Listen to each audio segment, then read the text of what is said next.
केवल एक श्रावण का महीना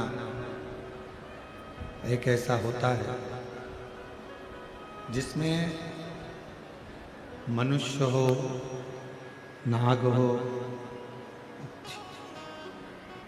किन्नर हो, गंधर्व हो, सुर हो, असुर हो,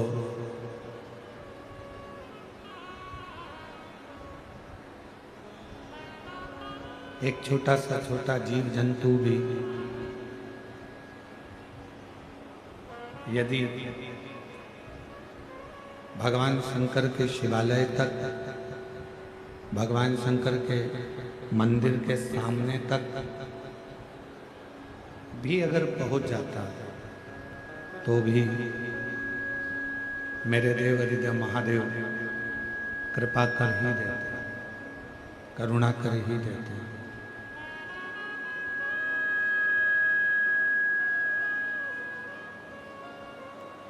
कितना सुंदर कहा कि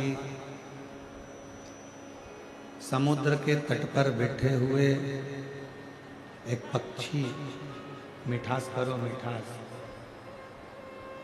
समुद्र के तट पर बैठे हुए एक पक्षी ने सत्संग किया।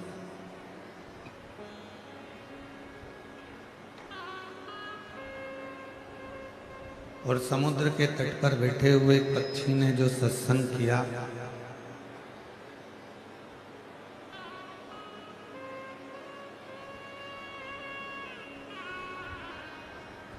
समुद्र के तट पर बैठे हुए पक्षी ने जो सत्संग किया, उस सत्संग का फल ये मिला कि एक किनारे पर पक्षी बैठा है और बैठ कर कह रहा है कि मैं लंका में बैठी हुई माता सीता जी को देख रहा हूं।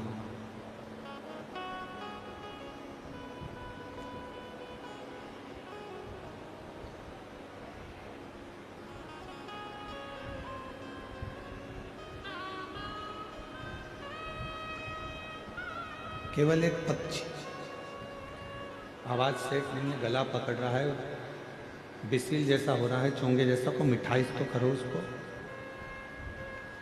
और पीछे की आवाजें खोलो पूरे पंडालों की। समुद्र के तट पर बैठा हुआ है एक पक्षी,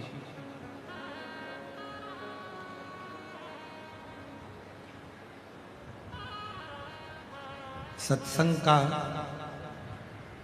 क्रम कर कर, सत्संग को धारण कर कर, सत्संग कर कर कहता है कि मैं लंका में बैठी हुई, लंका में विराजमान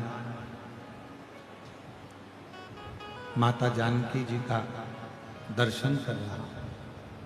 अब जरा विचार करिएगा, सोचिएगा, स्मरण करिएगा, जरा विचार करिएगा कि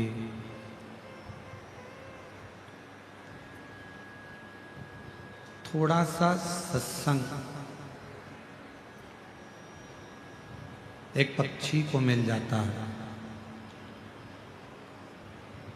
थोड़ा सा सत्संग एक पक्षी को मिल जाता है तो लंका में बैठी हुई मां जानकी जी का दर्शन कर लेता है। और यदि जो महापुराण की कथा में देवराज का चरित्र, श्री बिंदुक का चरित्र, यहाँ तक कह रहा है कि थोड़ा सा देर का यदि शिव महापुराण की कथा मिल जाती है, थोड़ा सा भगवान शंकर का कथा का रसतत्व ग्रहण करने को मिल जाता है, तो भगवान शिव का भी दर्शन उस जीव को प्राप्त हो जाता है जो भगवान शिव की पवित्र कथा का लाभ ले रहा होता है, जो भगवान शंकर की पवित्र कथा को श्रवण कर रहा होता है।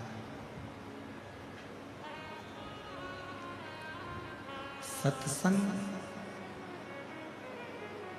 शिव की कथा, भगवान शंकर का चरित्र, भगवान का मंत्र जाप, भगवान शिव का नाम जाप,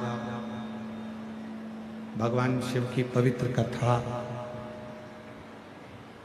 आपके जीवन में कुछ देगी ना देगी, पर इतना जरूर देगी कि अपने जीवन में आपको कभी दुखी नहीं होने देगी और जिंदगी में एक बार शिव का दर्शन जरूर करना। पर उसके लिए सबसे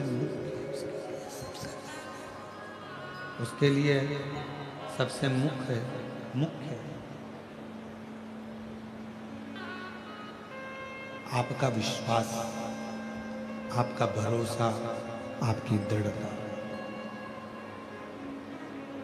वो मूल है।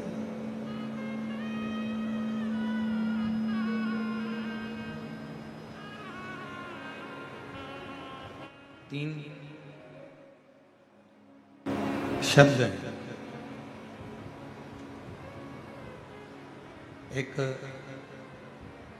कर्णप्रिय होता है, दूसरा शब्द होता है वर्णप्रिय, और तीसरे नंबर का शब्द होता है धर्मप्रिय।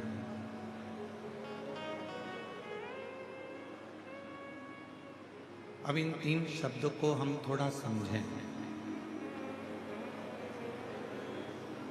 पहले नंबर पर है कर्णप्रिय शब्द,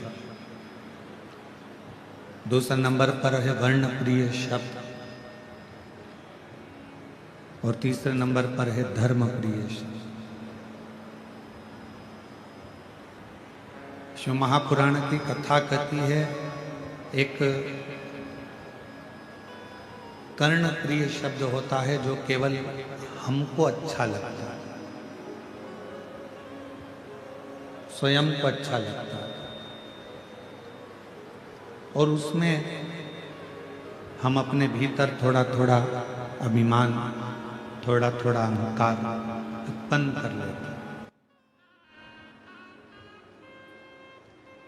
इसको कर्णप्रिय कहा गया। किसी ने कोई बात कही, आपके लिए कही, आपके हिसाब से आपके लिए कहा, आप बहुत सुंदर हो, आप बहुत ज्ञानी हो, आप बहुत विद्वान हो, आप बहुत श्रेष्ठ हो, ये आपकी कर्णप्रियता। इसको कर्णप्रियता कहेंगे जो सुनकर आपको अच्छा लग रहा है,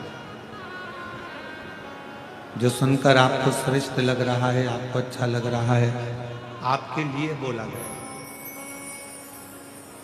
पर ये जो कर्णप्रिय शब्द हैं, ये हमारे जीवन में थोड़ा अहंकार उत्पन्न कर देते हैं, थोड़ा अभिमान उत्पन्न कर देते हैं।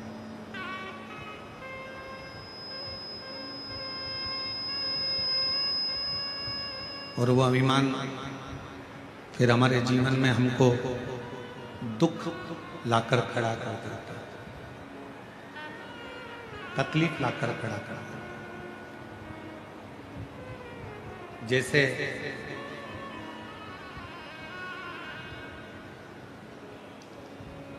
भगवान शिव का अवधूतेश्वर रूप,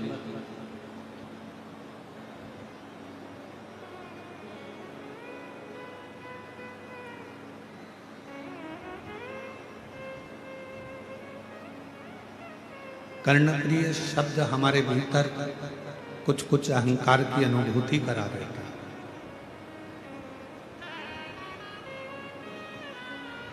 हमारे भीतर अभिमान को प्रकट कर देता है, हमारे भीतर अभिमत्ता को प्रस्तुत कर देता है।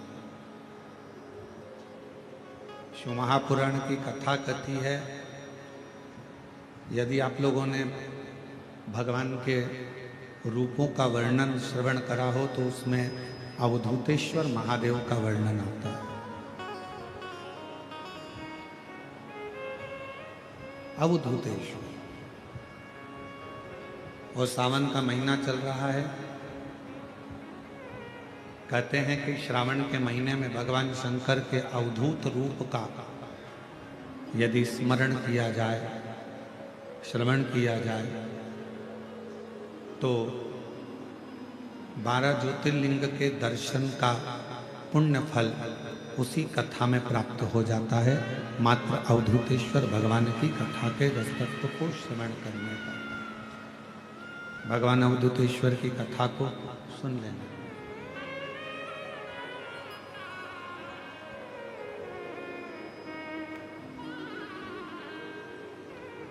और ये कथा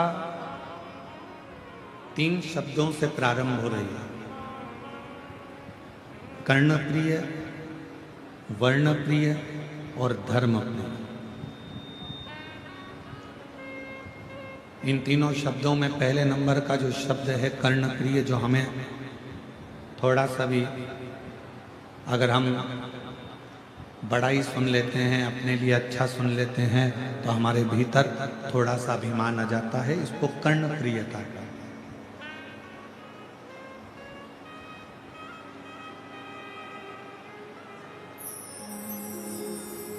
एक बार अवधूतेश्वर महादेव की कथा कहती है, अवधूतेश्वर नाथ की कथा कहती है कि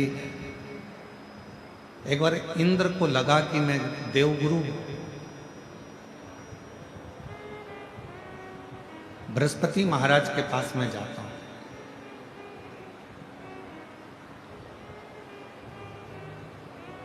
थोड़ा सावधानी से सुनिएगा, आज की कथा का स्मरण बड़ा सुंदर है। अवधूतेश्वर महादेव की कथा है। मैं बृहस्पति महाराज के पास जाता हूं और उनसे मुझे थोड़ा सा बात करना है, थोड़ा स्मरण करना है, थोड़ी चर्चा करना है। तो मैं वहां जाकर कुछ चर्चा करता हूं। चले अपनी मस्ती में, अपने आनंद में, अपने आनंद के साथ अपनी अलमस्ती में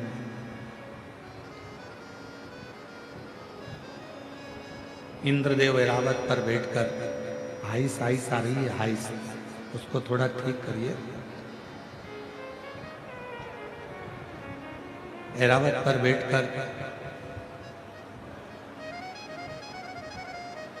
इंद्रदेव बृहस्पति महाराज के घर पहुंचे, उनके कुटिया में। और बृहस्पति महाराज, शंभु शंभु शंभु, बृहस्पति महाराज की कुटिया में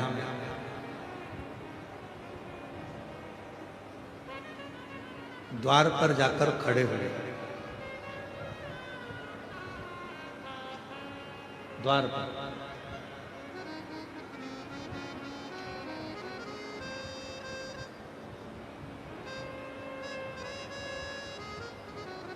हमारे बीच में शबरी नारायण वाले महाराज जी पधारे हैं। एक बार जोरदार ताली बजाकर स्वागत वंदन। प्रत्येक कथा में आपका आगमन होता है। भगवान देवादिदेव महादेव की प्रत्येक कथा आप अवश्य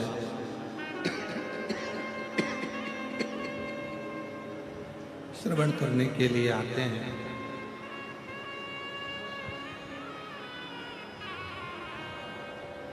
तो अवधूतेश्वर महादेव की कथा कर रही है। अवधूतेश्वर महादेव का चरित्र कर, हाइस ही हाइस आ रही है, गला पकड़ रहा बहुत।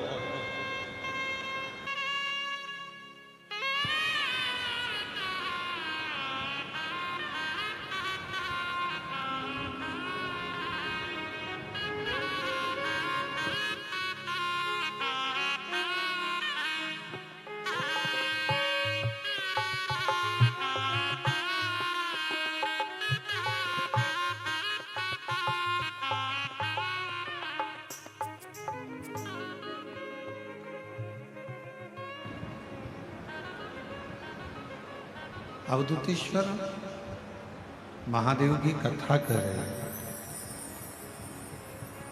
भगवान शिव का चरित्र कर रहा है। इंद्रदेव बृहस्पति बाबा के द्वार पर पहुंचे और बृहस्पति बाबा के द्वार पर पहुंचकर उन्होंने आवाज लगाया, गुरुदेव हैं, गुरुदेव हैं। जब बार बार आवाज लगाया गया, बृहस्पति महाराज की धर्मपत्नी शुभा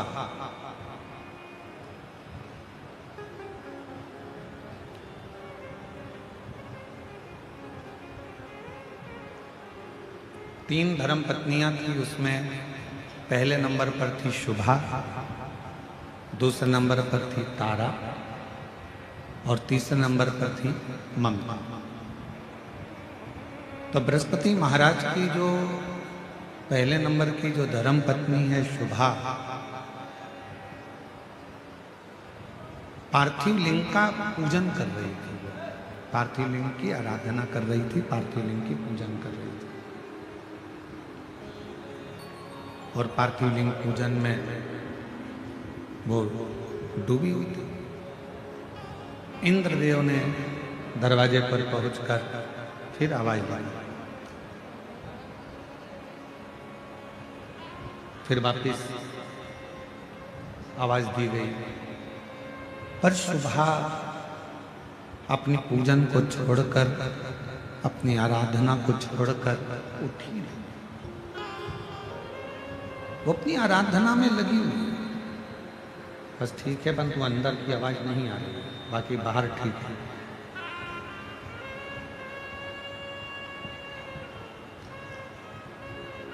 शुभा अपनी पूजन छोड़कर उठी नहीं। इंद्रदेव ने फिर आवाज दी और इंद्रदेव ने वापस आवाज लगाई, पर शुभा के कानों में ऐसा नहीं कि शब्द नहीं जा रहा था। बृहस्पति बाबा की धर्म पत्नी के कानों में शब्द जा रहा था,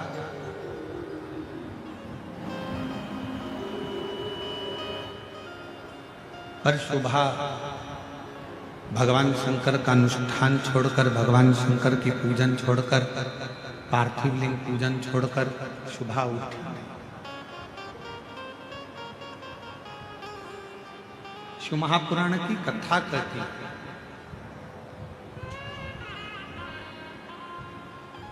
10 मिनट के लिए, 5 मिनट के लिए, 2 मिनट के लिए यदि आप शिवालय में गए हो, शंकर जी के मंदिर में गए हो, भगवान शंकर की आराधना में गए हो, पूजन में गए हो, अर्चना में गए हो, चाकरी में गए हो, भगवान शिव के भजन में पहुंचे हो, पूरा समय आप नहीं दे पाए, 2 मिनट के लिए अगर गए हो, 10 मिनट के लिए आप भगवान की कथा में गए हो, या पूजन में गए हो, या आराधना में गए हो, या साधना में गए हो, तो वो 2 मिनट आपका फिर दूसरों के लिए नहीं होना चाहिए। फिर वो 2 मिनट आपका उस परमात्मा के लिए होना चाहिए जिसका तुम मंत्र जाप करने के लिए, जिसका तुम भजन करने के लिए, जिसका तुम स्मरण करने के लिए आया।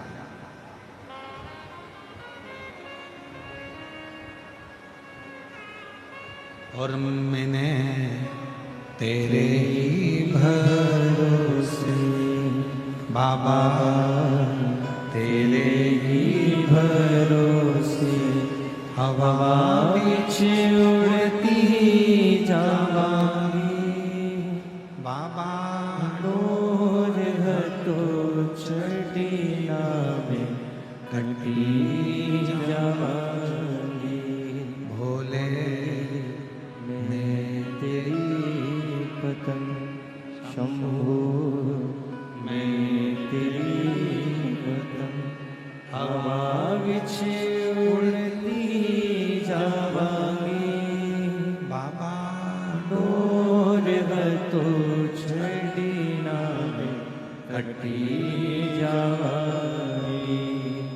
जितनी देर आप भगवान शिव की आराधना में लगा रहे हैं, जितनी देर आप भगवान शंकर को दे रहे हैं, 2 मिनट भी अगर आप भगवान शिव को दे रहे हैं, 5 मिनट भी आप यदि भगवान शंकर को दे रहे हैं, तो उस 5 मिनट पूरा शिव का पूरा शिव।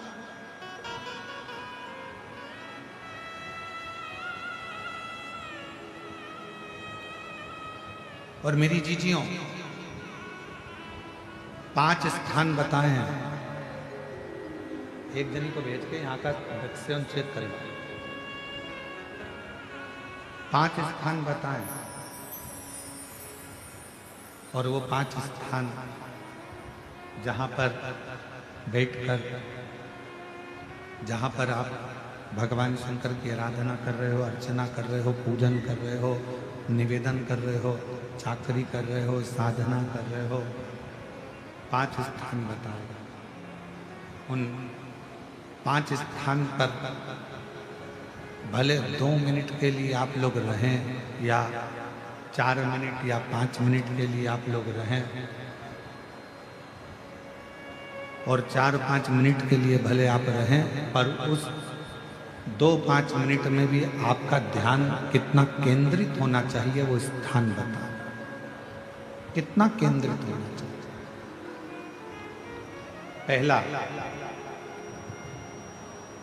जिस समय पर तुम्हें समय मिले, तुमको लगे कि अब मेरे को भगवान को दीप लगाना, दिया लगाना, 5 स्थान पर तुम्हारे ध्यान की केंद्रता होना चाहिए। पहले नंबर पर दीप लगाते समय, जिस समय पर भगवान को आप लोग दीपक लगाते हैं, दिया लगाते हैं, किसी से चर्चा मत करो, फालतू की कोई बात नहीं होना चाहिए। दीप लगाना मतलब ज्योति को उत्पन्न करना, और ज्योति को उत्पन्न करना मतलब ज्योतिर्लिंग को प्रकट करना।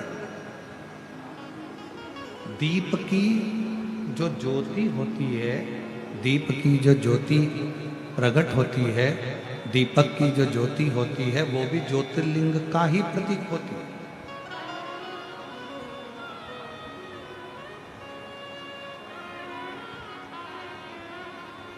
दीपक की जो ज्योति है वो ज्योतिर्लिंग का ही प्रतीक है, ज्योतिर्लिंग का। इसलिए दीपक लगाते समय व्यर्थ की किसी से बात ना करी जाए। दीपक लगाते समय किसी से व्यर्थ की बात ना करते हुए, जिस दीपक को आप प्रज्वलित कर रहे हो, जिस दीपक को आप लगा रहे हो, आपका ध्यान उस शिव की ज्योति में केंद्रित होना चाहिए।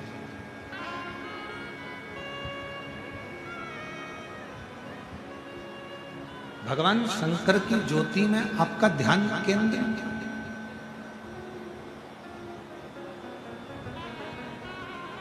और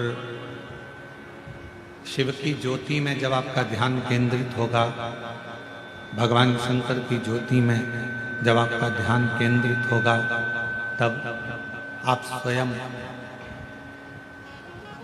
भगवान शिव का साक्षीकरण 2 क्षण में कर लो।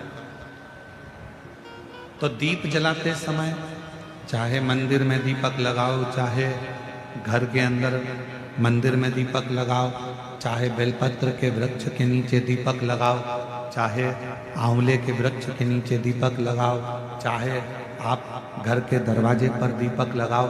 दीपक लगाते समय तुम्हारा ध्यान केंद्रित दीप में जो ज्योति है, ज्योति में जो शिवलिंग है, ज्योतिर्लिंग है, उस ज्योति का दर्शन करते समय अपने ध्यान को केंद्रित करो। दूसरा, भगवान शंकर को, सूर्य नारायण भगवान को, तुलसा महारानी को, बेलपत्र को, आंवले के वृक्ष को, पीपल के वृक्ष को, बट वृक्ष को, शमी वृक्ष को जब आप जल चढ़ाएं तो जल चढ़ाते समय भी व्यर्थ की बातें ना करते हुए जल चढ़ाते समय जल की जो धार है उस धार पर अपना ध्यान केंद्रित होना चाहिए।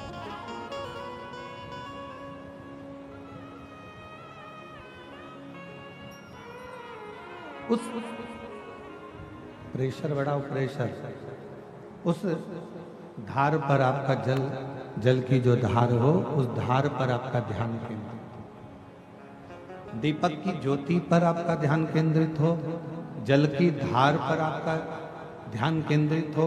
तीसरे नंबर पर कहा गया, तीसरा स्थान जो कहा गया, जब भगवान शंकर के मंदिर में, देवता के मंदिर में, देवालय में, शिवालय में जब आप भगवान को प्रणाम करने के लिए, नमन करने के लिए नीचे झुके हो, उस समय पर आपका ध्यान भगवान के चरणारविंद में केंद्रित होना चाहिए। ये तीसरे नंबर का स्थान है।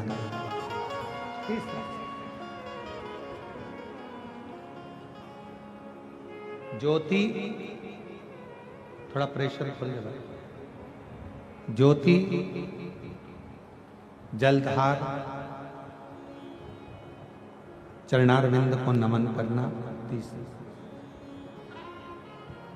और चौथा स्थान बताया,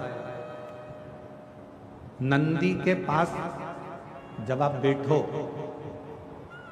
हमने पहले भी कथा में कहा, जब कोई बहुत ज्यादा, बहुत बड़ा कोई तकलीफ, कोई कष्ट, कोई दुख, कोई परेशानी आपकी जिंदगी में यदि आ गई हो, तो नंदी के पास शंकर जी को जल चढ़ाने के बाद 2 मिनट, 2 क्षण, 1 मिनट, 5 मिनट, जितना मिल जाए, आधा मिनट, 1 सेकंड नंदी के पास बैठना चाहिए। नंदी के, और कौन सा स्थान बताया, तो कहा नंदी का जो पांव, आगे का एक चरण नंदी का उठा हुआ रहता है। दर्शन करें आप लोगों ने, किस किस ने करें, जरा हाथ उठाओ, करें सब लोगों ने। नंदी का आगे का एक पांव उठा हुआ होता है।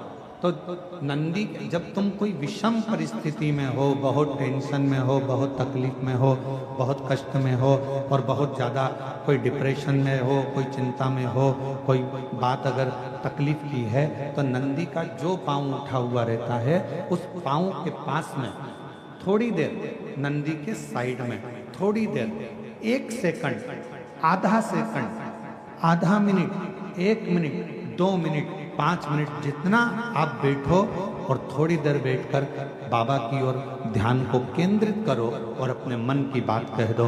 वो चौथा स्थान बताया, मन को केंद्रित करने।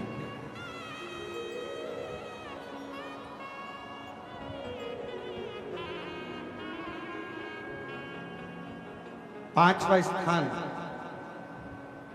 जब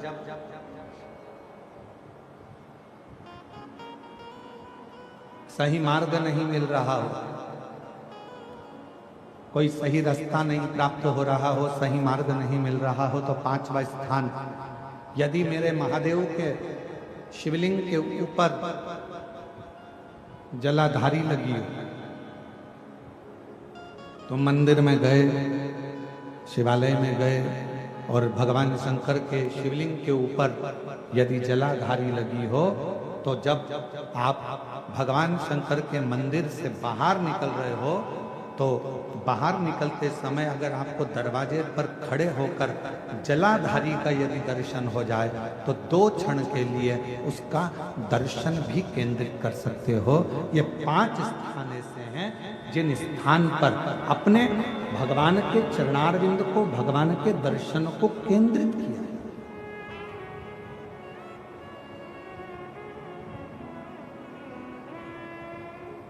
5 सभी लोग बोलेंगे साथ में। पहला, जम के बोलो जरा, जम के बोलो, आवाज नहीं आ रही है।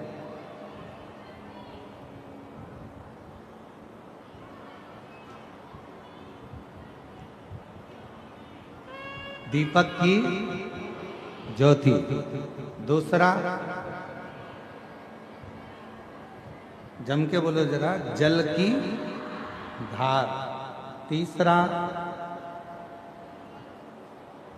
चरणों को प्रणाम करना। चौथा, नंदी के पास में, चरण के पास में बैठकर अपने मन की दशा को कहना। और पांचवा, भगवान के ऊपर जो जलाधारी लगी होती है, उस जलाधारी का दर्शन कर कर फिर अपने घर की। पांच।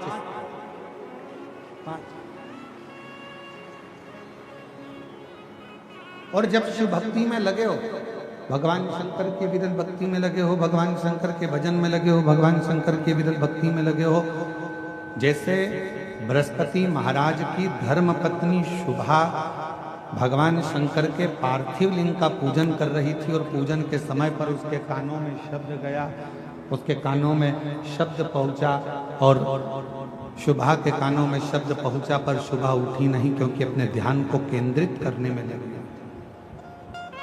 उठी नहीं। बाहर खड़े हुए इंद्रदेव को, बाहर खड़े हुए इंद्रदेव को क्रोध आ रहा था। बाहर जो इंद्रदेव खड़े हैं उनको गुस्सा, क्रोध आ रहा। और क्रोध किस बात का आ रहा है? कि मैं दरवाजे पर खड़ा हूं, देवराज इंद्र दरवाजे पर खड़े हैं, और ये मुझे कोई लेने के लिए, कोई बुलाने के लिए, कोई दरवाजे पर आया ही नहीं, कोई द्वार पर पहुंचा ही नहीं।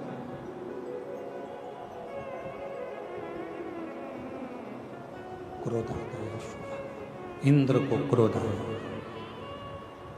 और जैसे ही इंद्र जी को क्रोध आया, गुस्से में आकर इंद्र अपशब्द कहने ही वाले थे, और थोड़ी देर में बृहस्पति महाराज इंद्र को दरवाजे पर लेने के लिए आ गए। इंद्रदेव ने बृहस्पति महाराज को नमन किया। बृहस्पति महाराज ने इंद्रदेव का आदर करा, सम्मान करा, सत्कार करा, और कहा कि बृहस्पति महाराज, अच्छा हुआ आप मुझे लेने के लिए आ गए।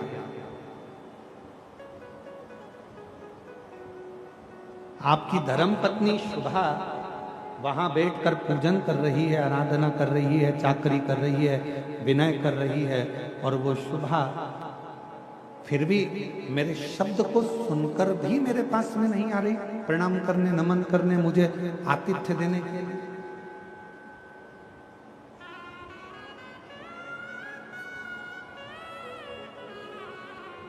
गुस्से में लाल हो गए इंद्रदेव, और गुस्से में लाल होकर इंद्रदेव ने कहा, मैं इस शुभा पर मैं वज्र का प्रहार कर देता। वो तो आप आ गए इसलिए मैं रुक गया। ये जानती नहीं है कि मैं कौन हूं। मैं देवराज इंद्र हूं, ये मुझे पहचानती नहीं।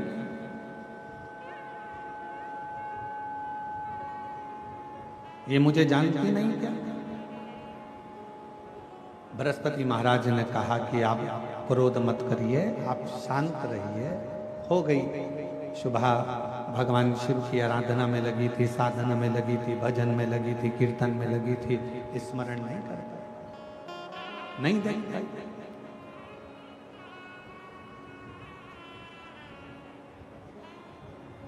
तभी बृहस्पति महाराज के मन में आया कि इंद्रदेव थोड़ी सी देर में क्रोध कर देते हैं, जरा सी देर में गुस्सा कर देते हैं, और जरा सी देर में इनको अहंकार प्रकट हो जाता है, अभिमान प्रकट हो जाता है, अभिमत्ता इंद्र के अंदर प्रकट हो जाती है। इतनी अभिमत्ता, इतना अहम इंद्र के अंदर आ गया है कि क्रोध इंद्र के सम्मुख में बार बार आ जाता है।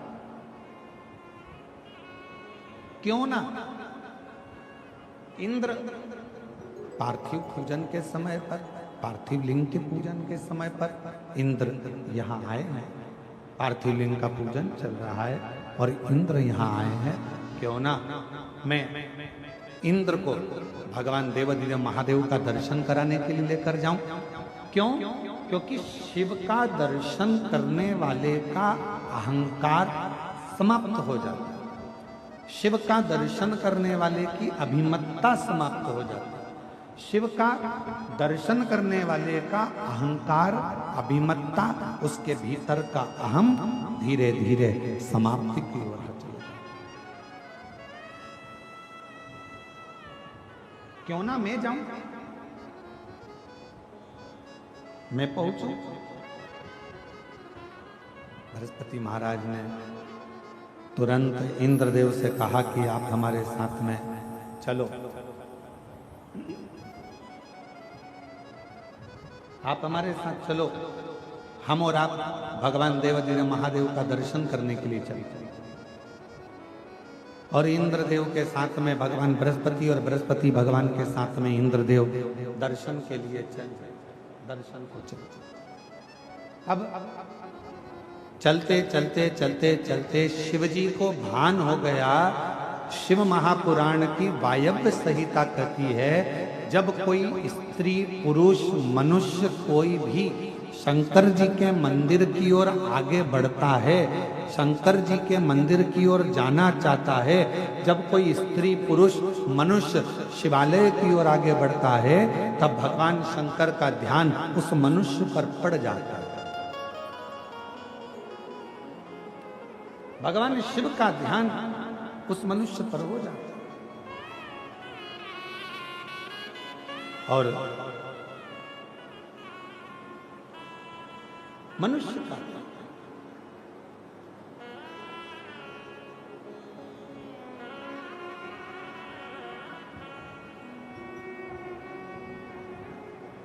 शिवालय की ओर आगे बढ़ना, शिवालय की ओर चलना, भगवान शंकर के शिवालय की ओर अग्रणता बढ़ना। मेरी जीजियों, मेरे जीजाओं, मेरी बेटियों, बेटाओं, मेरी माताओं, मेरे भाई, मेरी बहनें, ध्यान रखना, आप भी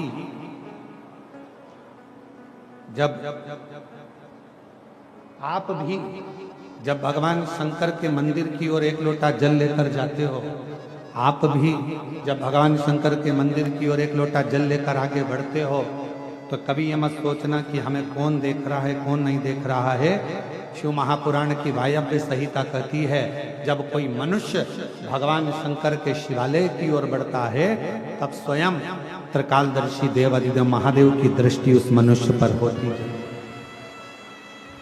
मानव पर होती है। और शंभो शरण पड़ी मांगो घड़ी रे दुख काटो दया करी दर्शन आपो। शंभो शरण पड़ी मांगो घड़ी रे घड़ी दुख काटो दया करी दर्शन आपो। जब आप और हम भगवान शंकर के शिवालय की ओर आगे बढ़ते हैं, जब आप और हम भगवान शंकर की ओर आगे बढ़ते हैं, शिव के मंदिर की ओर, शिवालय की ओर, शिव कथा की ओर, शंकर की अविरल भक्ति की ओर, भगवान शिव के भजन की ओर जब हम बढ़ते हैं, तब हमारे ऊपर शिव की दृष्टि जलती है। शिव की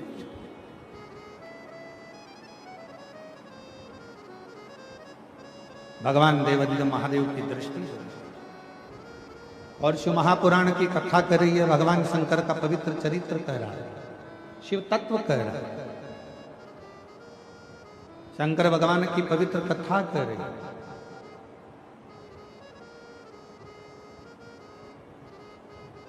बृहस्पति देव और इंद्रदेव दोनों जा रहे थे और शंकर भगवान ने विचार कर लिया, ये मेरे पास आ रहे हैं तो क्यों ना मैं इनकी परीक्षा ले।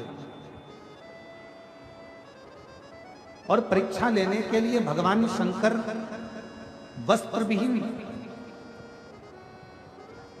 नग्न वेश,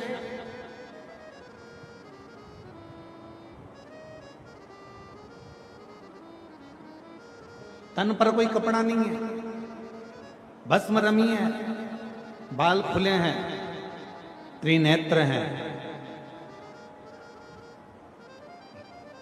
और भगवान शंकर ने अपना भस्म रूप धारण कर कर, नग्न वेश धारण कर कर, अवधूत रूप धारण कर कर मेरे देव अधिदेव महादेव सामने बीच मार्ग में जाकर खड़े हो गए। और जैसे ही मेरे शंकर भगवान खड़े हुए अवधूत बनकर, इंद्र ने कहा तुम कौन हो? कौन हो?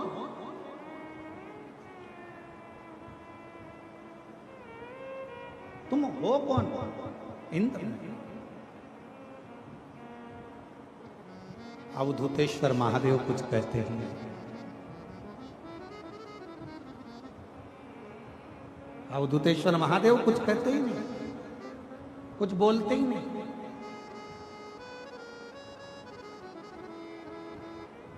कोई शब्द ही नहीं है। इंद्रदेव को फिर वापस क्रोध आया और इंद्रदेव ने कहा कि मेरे प्रश्न का उत्तर नहीं दे रहे हो तुम मेरे प्रश्न का उत्तर नहीं दे रहे हो। तुम जानते नहीं हो मुझको, मैं देवराज इंद्र हूं और तुम मेरे तिवारी जी, तुम मेरे प्रश्न का उत्तर नहीं दे रहे।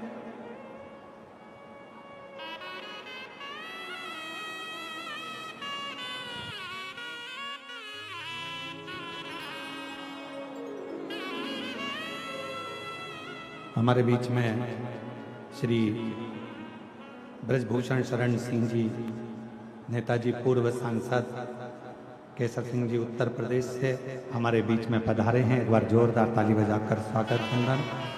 साथ में श्री संजय सिंह जी, भारतीय कृषि संघ अध्यक्ष, एक बार जोरदार ताली बजाकर आपका बहुत बहुत साधुवाद है।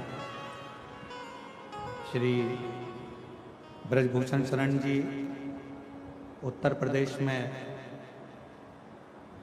आपकी शिव भक्ति और भगवान शंकर की अविरल भक्ति आपकी बड़ी जनमानस में केंद्रित है। और दया सिंह जी कह रहे थे कि ब्रजभूषण शरण जी केवल कथा श्रवण करने के लिए आए हैं उत्तर प्रदेश से छत्तीसगढ़। मैं आपको बहुत बहुत साधुवाद देता हूँ, धन्यवाद देता हूँ। बाबा की कृपा आप पर सदा बनी रहे, शिव कृपा आप पर हमेशा। शिव शिव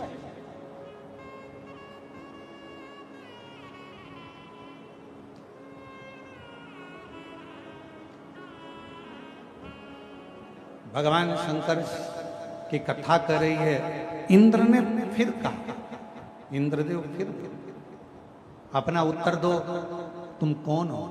भगवान शिव कुछ कहते हैं, कुछ नहीं।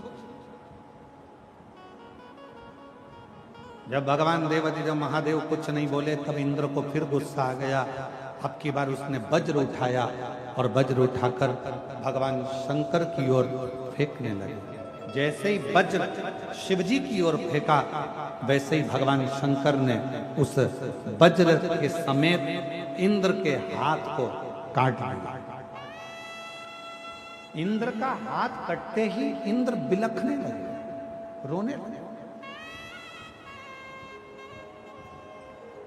बृहस्पति महाराज समझ गए यह कोई साधारण सा पुरुष नहीं है, ये साधारण सा कोई मनुष्य नहीं है, ये स्वयं देव अधिदेव महादेव हैं जो हमारी इस यात्रा के अंदर इंद्र के अभिमान को तोड़ने के लिए, इंद्र की अभिमत्ता को तोड़ने के लिए, इंद्र के अहम को तोड़ने के लिए। ये कोई साधारण नहीं है।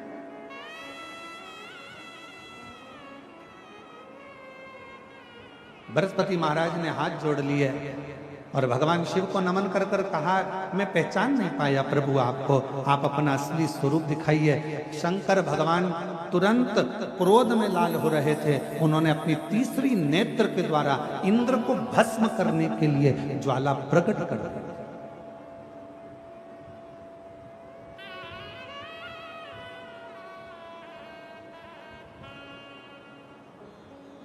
बृहस्पति महाराज ने हाथ जोड़ लिया, क्षमा करो क्षमा करो क्षमा करो।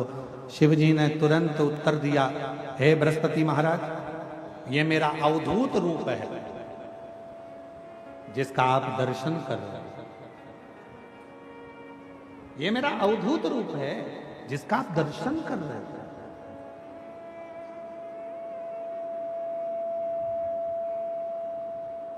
हे बृहस्पति महाराज, आप कह रहे हो कि इंद्र को मैं क्षमा कर दूं, मैं इंद्र को क्षमा कर देता हूं, उनका हाथ भी जोड़ देता हूं, उनका वज्र भी उनके पास में रख देता हूं, पर मेरी तीसरे नेत्र की ज्वाला जो ज्योति निकली है, जो प्रकाश निकला है, इस अग्नि को मैं कहां दूं? इस क्रोध को, इस अग्नि को मैं कहां स्थापित करूं? बृहस्पति महाराज ने हाथ जोड़ ली है, आप करुणा करेंगे तो सब करुणा करेंगे, आप कृपा करेंगे तो सब कृपा करेंगे, आप दया करेंगे तो सब दया करेंगे।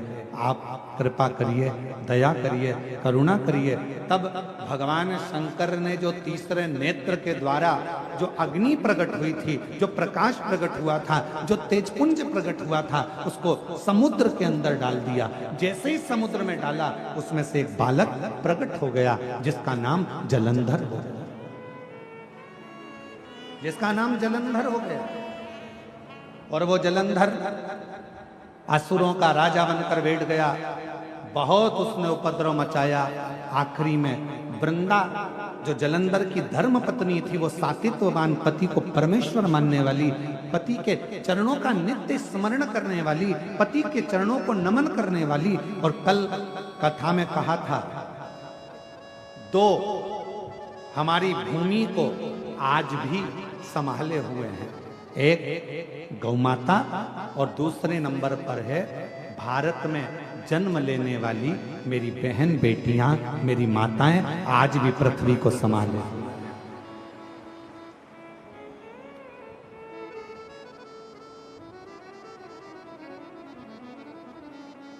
आज भी भारत की भूमि पर जो बेटियों का जन्म होता है, भारत की भूमि पर जो लड़कियों का जन्म होता है, जो कन्या का जन्म होता है, जो बेटियों का जन्म होता है, भारत की भूमि पर जितनी बहनें हैं, भारत की भूमि पर जितनी बहुएं हैं, भारत की भूमि पर जितनी दीदियां हैं, भारत की भूमि पर जितनी माताएं हैं, भारत की भूमि पर जितनी स्त्रियां हैं, भारत की भूमि पर जितनी नारियां हैं, आज भी हमारी भारत माता की भूमि को संस्कारों में अगर संजो रही हैं, तो ये भारत की माता हैं जो संस्कारों की दैनी है, संस्कारों को संजोने वाली।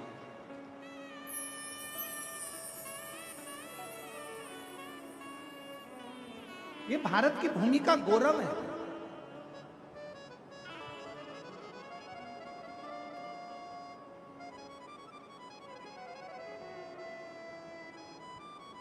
और फिर निवेदन करेंगे, बेटा जन्म लेता है भाग्य से और बेटी जन्म लेती है सौभाग्य से। अगर तुम्हारे घर में बेटी का जन्म हुआ है तो तुम्हारा भाग्य 100 गुना प्रबल हुआ है। तुम्हारे भाग्य की सराहना है जो तुम्हारे घर में बेटी ने जन्म लिया। हिमालय राज के घर में जब माता पार्वती जी का जन्म हुआ था, शास्त्र कहता है, हमारे यहाँ शिव महापुराण की कथा कहती है, लिंग पुराण की कथा कहती है, कुर्म पुराण कहती है, नर्मदा पुराण कहती है, जिस समय पर हिमालय राज के घर में माता पार्वती का जन्म हुआ था, दुनिया शास्त्र कहता है कि देवताओं का जन्म हुआ तो ऐसा ऐसा उत्सव मना। पर हिमालय राज की कथा कहती है, जब माता पार्वती का जन्म हुआ, जिस दिन से माता पार्वती जी जन्मी थी और जिस दिन तक माता पार्वती विवाह कर कर अपने पति के घर ना चली गई, तब तक माता पार्वती जी का रोज का जन्मोत्सव मनाया जाता था कि मेरे घर में बेटी ने जन्म लिया, बेटी ने जन्म लिया। इतना गौरव हमारे भारत माता की बेटियों में है, इतना गौरव।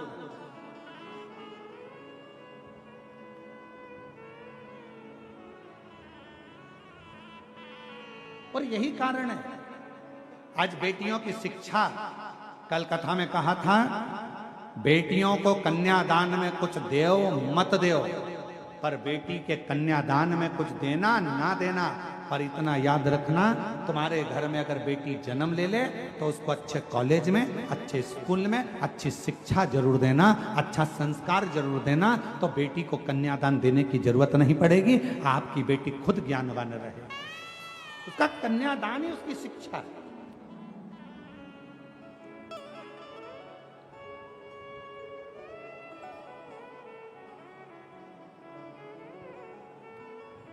कुछ दो मत दो, पर बेटी को अच्छी शिक्षा जरूर दीजिए।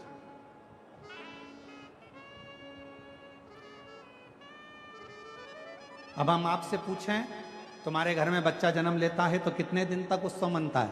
तो लोग कहेंगे 10 दिन, 12 दिन, 15 दिन, 20 दिन, 1 महीना, 2 महीना, 4 महीना, 1 साल, 2 साल, 4 साल। पर माता पार्वती जी हिमालय राज जी के घर में जन्म ली और हिमालय राज के यहाँ रोज का जन्मोत्सव मनता था, प्रतिदिन जन्म महोत्सव, प्रतिदिन।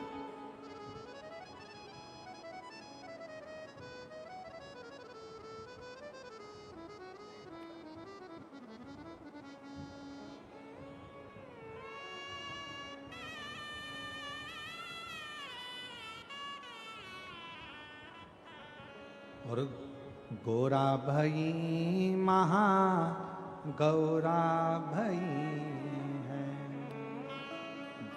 गोरा भई महा गौरा भई, हिमालय की नगरी में माता भई है, हिमालय की नगरी में माता भई, हिमालय की नगरी में माता भई है, हिमालय की नगरी में माता भई है, गोरा भई महा गौरा भई है, गोरा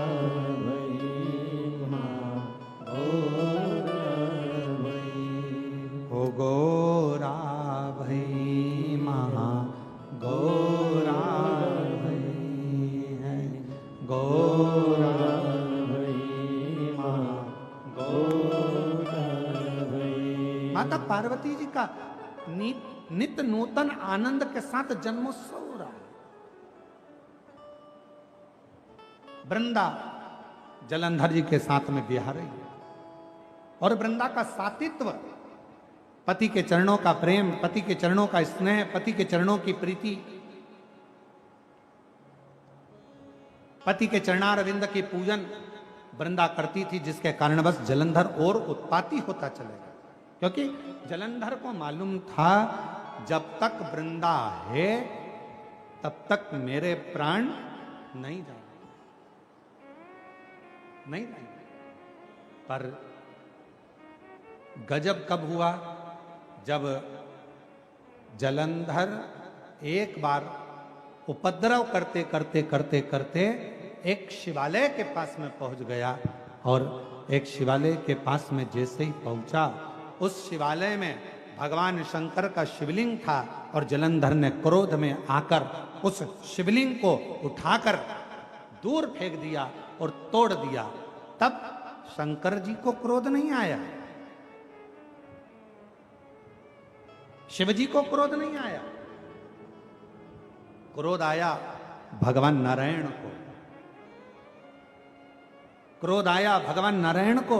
और नारायण भगवान तुरंत क्रोध में लाल होकर तुरंत भगवान देवादिदेव महादेव के पास पहुंच गए। प्रभु गजब हो गया, अभी तक जलंधर यज्ञ नष्ट करता था, हवन नष्ट करता था, देवालय शिवालय आदि का नष्ट करता था, पर आज तो इसने गजब कर दिया, भगवान शंकर के शिवलिंग को ही उठाकर पटक दिया।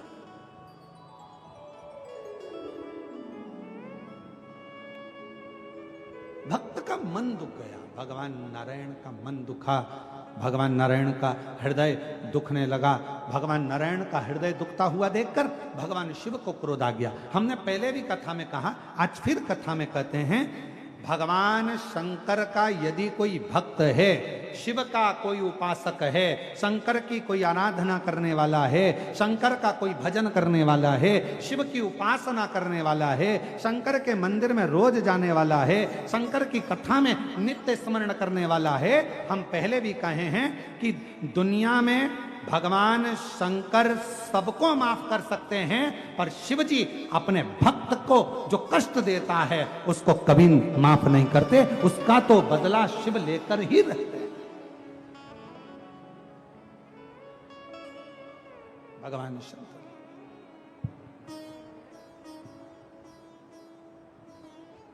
उसका तो बदला भगवान शिव लेकर ही रहे, लेकर ही। शिव जी के भक्त का बदला कभी भी शिव जी का भक्त नहीं रहता। शिव जी के भक्त का बदला हमेशा देव अधिदेव महादेव। आप तो अपनी मस्ती में जीव, आग लगे बस्ती में, अपन रहो मस्ती में। क्या किसको रोइए, जम के बोलो जरा, चादर तान के सोइए। अपनी अलमस्ती में जिंदगी जियो, अपने आनंद में जियो। कोई गाली दे रहा है उसका भी जवाब भगवान भोलेनाथ देगा। कोई आड़ा टेढ़ा कह रहा है उसका भी जवाब भगवान भोलेनाथ देगा। कोई अपशब्द कह रहा है उसका भी जवाब भगवान शंकर देगा। तुम अपनी जिंदगी में, अपने आनंद में, अपनी अलमस्ती में दियो। हमने पहले भी कहा था, रो रो कर जिंदगी जीने से अच्छा है थोड़ा मुस्कुरा कर जिंदगी जियो, तो पड़ोसी को भी अटेका जाएगा तुम्हारी मुस्कुराहट देखकर। तुम्हारे चेहरे की प्रसन्नता देखकर, तुम्हारी मुस्कुराहट देखकर दुनिया के लोगों को बड़ा टेंशन होगा। बताओ, गजब का व्यक्ति है, हमेशा मुस्कुराता रहता है, इसके चेहरे पे तो सली नहीं है, रत्ती भर का भी सल नहीं है। बताओ, दुनिया कितनी गाली देती है, दुनिया कितना अपशब्द करती है, कितना ताना देती है, कितना आड़ा टेढ़ा बोलती है। बताओ, मेरी पड़ोसन को देखो, शंकर जी के मंदिर, सिर में बांधा जूड़ा, लगाई बिंदी और हाथ में पकड़ा लोटा और पहुंच गई शंकर जी के मंदिर। बताओ, दुनिया कितना आड़ा टेढ़ा बोल रही, लोग कितना अपशब्द कर रहे हैं, इसको कोई फर्क ही नहीं पड़ रहा। क्यों? क्योंकि उसने कथा सुन रखी है, आग लगे बस्ती में अपन रहो मस्ती में। उसने कथा सुन रखी है, उसको मालूम है जो ज्यादा जितना जितना गाली दे, जितना जितना अपशब्द कहे, तुम उतनी जोरदार खजूर वाली चोटी बनाओ, जूड़ा और मंदिर जा। श्री शिवाय नमस्ते। हर हर महादेव। अपन कब तक रोएंगे? उसने कुछ कह दिया तो रोने बैठ गए, उसने कुछ बोल दिया तो रोने बैठ गए। कब तक रोएंगे?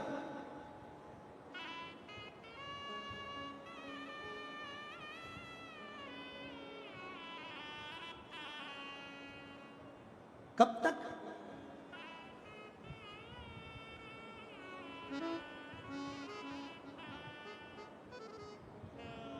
हम तो बाबा के भरोसे चलते हैं, हम तो बाबा के भरोसे चलते हैं। ये दुनिया वाले जलते हैं, ये दुनिया वाले जलते हैं, हम तो बाबा के भरोसे चलते हैं, हम तो बाबा के भरोसे चलते हैं। एक पत्र आया है, अच्छा है।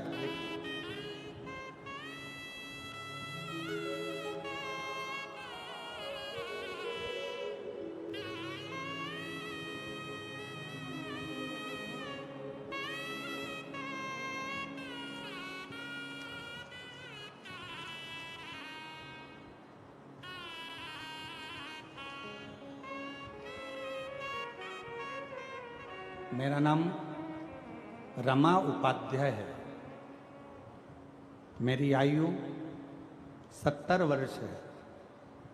पता सेक्टर 11 जोन 1 नंबर वार्ड 38 कुर्सी पार भिलाई की निवासी हूँ। कहीं बैठी हो तो बेलपत्र लेने के लिए आ सकती हैं। पत्र को एलईडी पर पढ़ सकते हैं, आस्था चैनल पर पढ़ सकते हैं। गुरुजी, मेरा जेठानी की बेटी की शादी को कई वर्ष हो गए थे, लेकिन कोई संतान नहीं थी। कई डॉक्टरों से इलाज करवाया लेकिन सुधार नहीं हुआ। देखते देखते बेटी की आयु बढ़ती चली गई और उसकी शादी को 45 वर्ष हो गए। कितने साल हो गए शादी को? जम के बोलो। 45 साल। 45 वर्ष उसको शादी को हो गए और 45 वर्ष होने पर भी उसके घर में संतान का सुख नहीं है। तब हमने आपकी कथा यहीं कुर्सी पार में सुनी और अपनी जेठानी की लड़की से कहा कि वो सियोर वाला महाराज सफेद आंकड़े की जड़ का उपाय बताता है। सफेद आंकड़े की जड़ का प्रयोग करो, पशुपति नाथ का व्रत करो। और हमारी जेठानी की लड़की ने व्रत किया, सफेद आंकड़े की जड़ का प्रयोग किया और बाबा की ऐसी कृपा हुई, शादी के 45 वर्ष के बाद 30 मई 2025 को बाबा की कृपा से जुड़वा 2 बेटों ने जन्म लिया। हम बाबा को यहाँ प्रणाम करने के लिए। शादी के कितने साल बाद? 45। आज के जमाने के नवयुवक बेटा बेटियां 2 साल 3 साल संतान नहीं हो, 4 साल संतान नहीं हो तो डिप्रेशन में जाते हैं, ना जाने कब होगी। लोग अपशब्द कर रहे हैं, ताना दे रहे हैं, बच्चे नहीं हो रहे, 10 साल तक नहीं हो रहे, 12 साल तक नहीं हो रहे। यहाँ 45 साल की शादी के हो गए और बाबा की कृपा, शिव की कृपा, इसको कर। एक पत्र और अच्छा है जी।